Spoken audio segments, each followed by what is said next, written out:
It's 12 minutes past 9 this morning here. This Tuesday morning on OTB AM. Delighted to say Alan Quinlan is with us. Alan, good morning to you. Morning, Ger. How are you? Yeah, good. Eoin put the two-legged rugby in the green. I suspect if you're Ulster, you'd be like, maybe we could just go back to the one legs and take the result from winning away in France. And it was on the verge of being an iconic victory for Ulster and an opportunity to play Munster in the Aviva, which they would absolutely have relished. So, you know, you can just feel the rest of their season slipping through their fingers in those final few moments as world-class talent does what world-class talent does. Yeah, I think that's the key. What you're saying is it's DuPont into Mac again.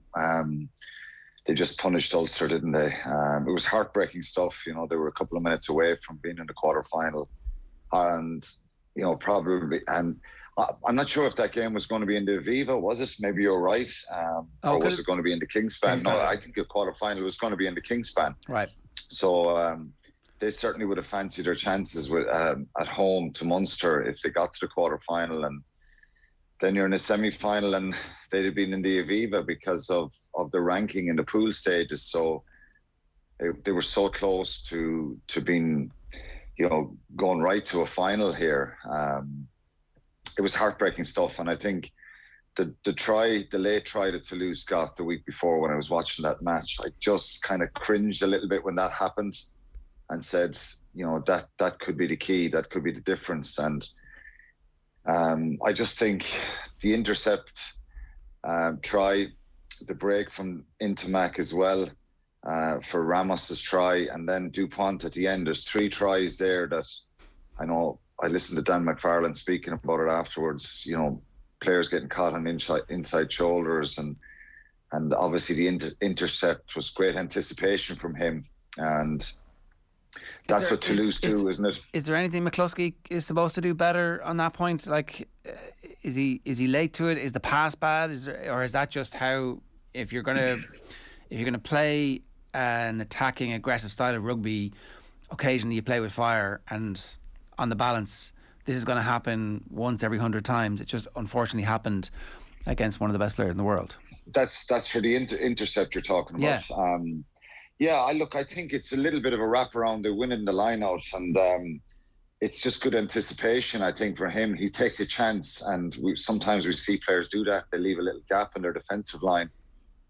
I think it was way too flat. It was right on the gain line. They overran it a little bit.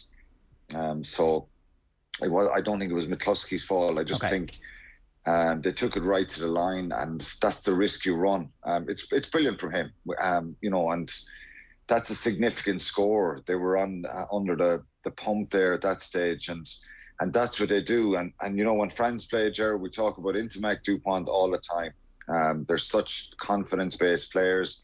They're world class with their execution and their confidence and belief, and if you can't stop them, the chances are they're going to have a significant say in the outcome of the game, and they continuously do. So that's obviously to lose power as well. And I thought Ulster did so many things so well over the 2 legs. I think the whole round 16 was brilliant.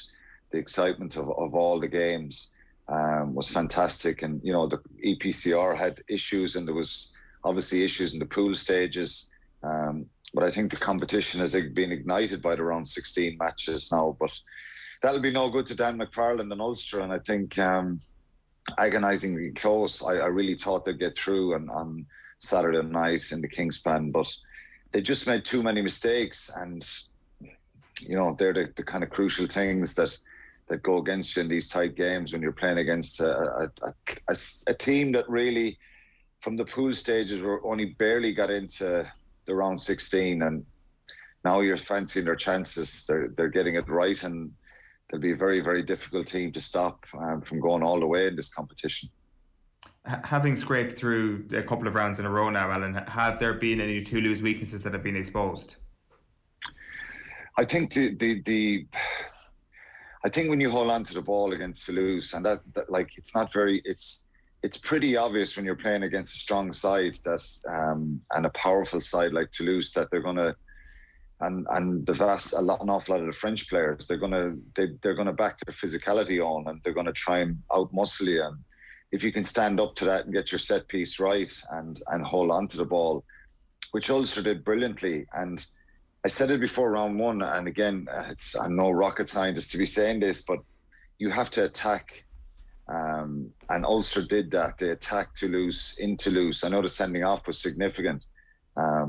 But if you're a side that's pretty dominant all the time, you would imagine that if you're used to having the ball and a lot of possession, that if the opposition can turn the tide in that and recycle the ball and hold on to it really well and attack you, well, it's something you're not used to doing. So I think obviously you got to match them physically, but you've got to hold on to the ball for long periods and then hope that you find a soft shoulder somewhere and get through them. But I think the difference, and we always say it on about the French teams, is mentally that they can drop their heads a little bit. The Toulouse players are different. You know, they're international players and they love this competition and they have a history in the competition. So they just look like they never really dropped their heads in the two legs, and that's been the key. So is there any weakness? Well, if you hold the ball for a long period of time, I think you can find opportunities. We're not going to talk too much about Connacht Leinster. It seems like it was a lifetime ago. What can Connacht do to make sure that this season isn't a write-off?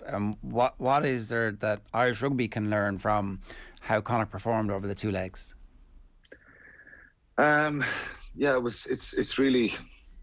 It's a tough one from, we spoke about it on Friday, on Thursday, that they're just underpowered a little bit, aren't they? And Andy Friend was talking about the players, the Leinster players being more professional, doesn't believe that they're better players, but they're better professionals. I don't know about that. I think the Leinster players are better players. They're better players than any other provinces in Ireland. And that's blatantly obvious with their international representation.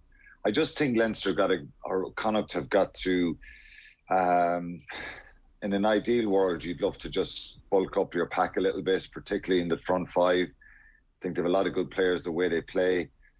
What can they learn from it? Well, Leinster are capable of doing that to most teams, and we saw what they did to Munster a couple of weeks ago down at Thomond Park. So Connacht are not the only ones who've come under the wrath of Leinster. So I think the problem for Connacht this season has been just really inconsistent in the URC. They've lost 8 games. That's too many games to be losing if you want to be getting into the playoffs.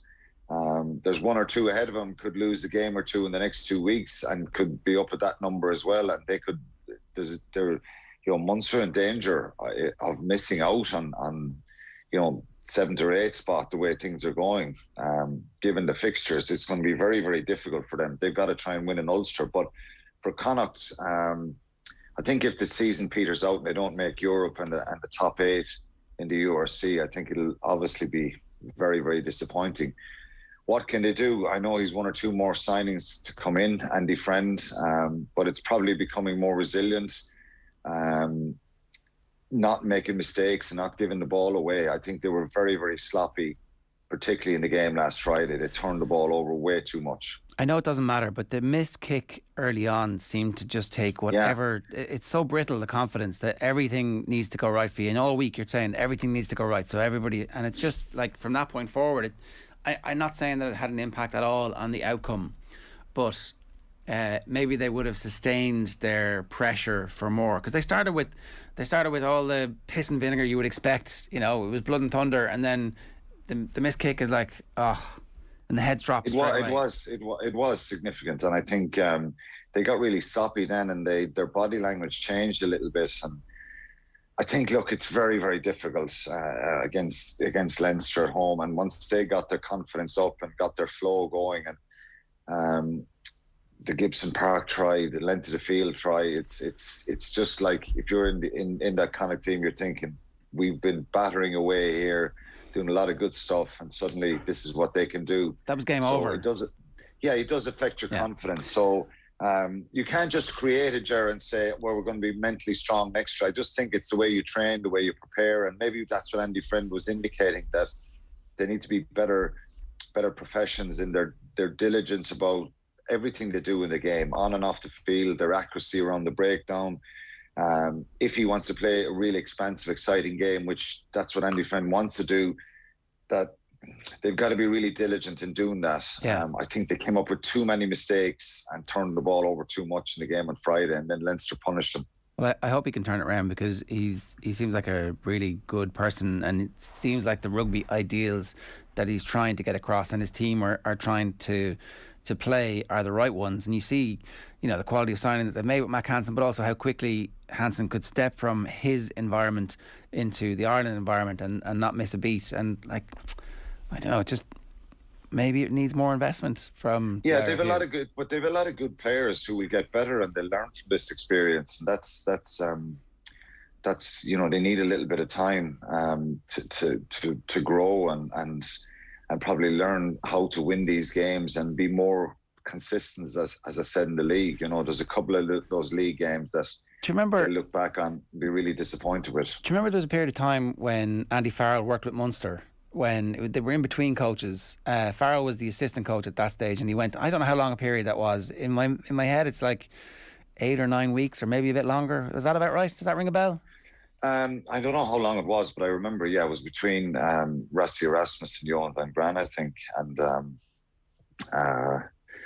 you think that maybe they would benefit from some of the Irish coaches? Well, I'm thinking being world class at the stuff that doesn't take talent. If you were to inject Paul O'Connell for a couple of months in there as like an add-on, I don't know. I'm just trying to think of something that will help the team. And I'm not saying that the current coaching ticket isn't doing the right stuff, but if the head coach is saying that we actually need an injection of, and it sounds culture more than talent is what he believes, and you're saying talent obviously is right. Well, there. It's probably a bit of both. You know what I mean? I'm not saying it's completely.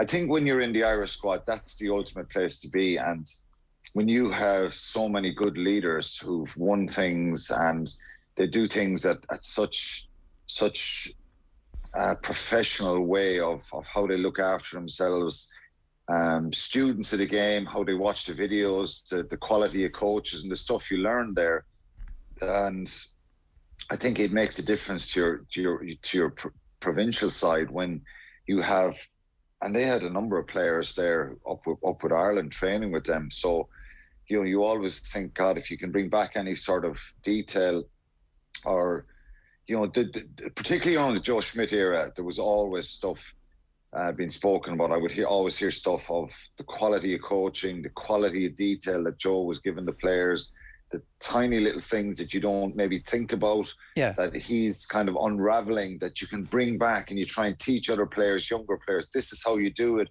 This is how you, what you do around the field at certain areas, how you got to get back up off the ground, get back in shape and attack, certain things like that.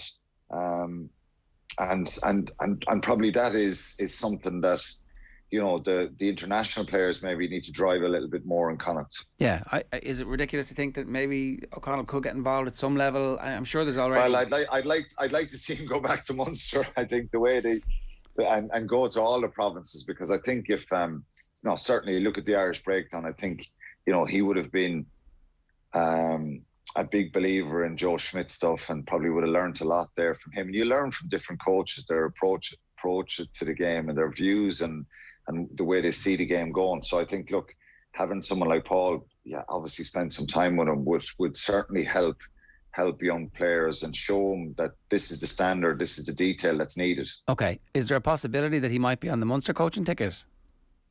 No, I'm saying I'd like to see him go back. I thought you were breaking news for us there. No. I'd like to see him go back and do some breakdown work there as well. And I think that's been one of the keys to Ireland's improvements is definitely the speed of ball and the way they protect the ball. Obviously, the French game, there was a few issues around the breakdown, but what I hear, and you just look at Josh van der Fleer, and he openly spoken about the way Paul has helped his game improve. And every time I see him carry a ball now, I think of O'Connell. It's not solely down to that, because obviously Josh van der Fleer is very, very powerful and quick, but he started to back himself in the last the last year with carries, and he's so strong and effective now and just keeps his legs alive. So, and obviously if Paul is coaching the national side around the breakdown, or even Simon Easterby defensively, or John Fogarty, Mike Catt, Andy Farrell, any of the coaches that, if they can go back in. But I suppose the timing of all that stuff is probably pre-season is the best time for those things to happen, if they were to happen. Yeah, okay. Look, let's talk about the big story of the weekend. We have this series of pictures from Brendan Moran at Sports File that I just want to put up. When Munster scored the try where Dialende goes in the corner, I was like, how did that actually happen? And you can't really tell from the TV pictures, but it's an absolutely beautiful no-look back of the hand pass from Simon Zebo just as the touchline is about to swallow him up, and you think the opportunity is gone and they've blown this somehow. But it's one of the best tries in Europe that we've seen from Munster in a long time. Absolutely delicious stuff. Finished off with that beautiful flourish as well, where the slightly unnecessary dive, but yeah, absolutely, this is going to look good. Smacking the ball down. Thank you very much. You must have been pretty happy with that. Yeah, I just think that's what Simon Zebo can do, isn't it? It's that little bit of brilliance or magic that can unlock a defence. Like, a lot of players would have been tackled out into touch there, and the ball, it would have been a line out to Exeter. He has, and we're talking about kind of the anticipation or taking a chance where there's risk reward there in sport, in all sport. No matter what happens, Zebo is always going to take a chance. And he has the skill set to be able to do something like that. We couldn't see, you couldn't see it properly on TV because everyone just expected him to be tackled into touch, and suddenly Dialende has the ball in his hand and it's a try. And it just felt that they created that. They probably deserved that, just the way they played in that game, and there was a different feel to the whole game, and it was absolutely sublime from Zebo, I think, and that's what he can do, and that's his capabilities, and it was brilliant to see, and the crowd loved it. Everybody loved it, and it was a great finish to the game. It gave them that little bit of comfort in the end that probably they created with the intensity that they brought on Saturday. Is Jack O'Donoghu's best position 8, perhaps, all this time? Yeah, possibly. I think he was probably, that's where he was. He traditionally started out as an 8, but you've got to be able to play right across the back row now. But I think and that's probably one key area. The balance of that back row was brilliant on Saturday. I think John Hodnett, over the 2 games has been outstanding as well. And to see Peter O'Mahony, it's not just traditionally you think of the line-out steals and the couple of turnovers, the breakdown, those kind of big moments that you highlight. But I just think his aggression and his tackle, couple of tackles he put in, turnovers, just small things that make a huge difference and stop the opposition getting over the gain line. So it was great to see. And if you're back row, and I always say this, I keep saying it, if you have a dominant back row in a match, there's a chance you're going to be winning that match, because they're influencing, what happens when you don't have the ball and when you have the ball. So probably need to get more carries out of the back row. I think Jack O'Donoghue, I just thought some of the lines he ran, the body position, a little bit of footwork and contact was excellent. So there were a couple of knock-ons that I'd say if he had back, and if they hadn't been knocked on, they were going to go for huge gains. Where that line that you're talking about, the aggression, and so it feels like he's still improving. And if they can keep this team together now, they're going to cause trouble for Toulouse. I know the controversy over the Ed Sheeran concert is raging. I kind of feel like that's just bad luck, like they desperately need. It is, Ger, and the reality is, that concert, and I know lots of people were on to me about this, and why the hell are Munster prioritising the Ed Sheeran concert over a quarter-final? They're not. This was probably booked 14, 15 months ago. Yeah. It was muted during COVID. They lost so much money, lots of pay cuts. I'm not talking about the players, I'm talking about staff. There was people let go from Munster Rugby. They had no gates for probably a year or 2 years. They have financial problems and issues, and plus the quarterfinals are never on in May, are they? They're never on in May. They're always on in April. So, of course, the season has changed this year. It's a bit longer with the summer tours in July. But the Ed Sheeran thing wasn't just decided 6 months ago. It's been a year and a half in the making, and they were 5 minutes away from being in Belfast anyway. So I think they just couldn't take the risk of not allowing it to happen. And no, it's a shame. It's a shame because obviously Thomond Park would be significant to have it there. But I think when people realise the money and the financial part of it, there's nothing they can do now. Liam Tolan was on. He was on Off the Ball on News Talk doing the game live, and he was saying after the match that he knew people who'd turned down the opportunity to get free tickets to the game at the weekend. It wasn't a sellout, so it's like the anger has to be mitigated by the fact that it wasn't sold out for a home leg where it was really important that they did create that cauldron of an atmosphere. And now they're going to be playing one of the best teams in the world, and it's a real opportunity for them. It's not like the Aviva is an unfriendly ground. They've all played there loads of games. It's the home of Irish rugby at the moment, and it's a good opportunity for them to go and say, yeah, we are now we're back to being a team who expects to be in semi-finals and finals of the European Cup. And the performance that they put in would give them a lot of confidence going into a game against Toulouse, surely. Yeah, you've got to be so much more robust. So when you play Toulouse, I think if you go back to the quarter-final last year, they did so many good things in attack and were brilliant in offloading the ball and being and just attacking Toulouse throughout the game. And then every kind of 10 minutes they'd just give up a try from poor defence, someone breaking a line.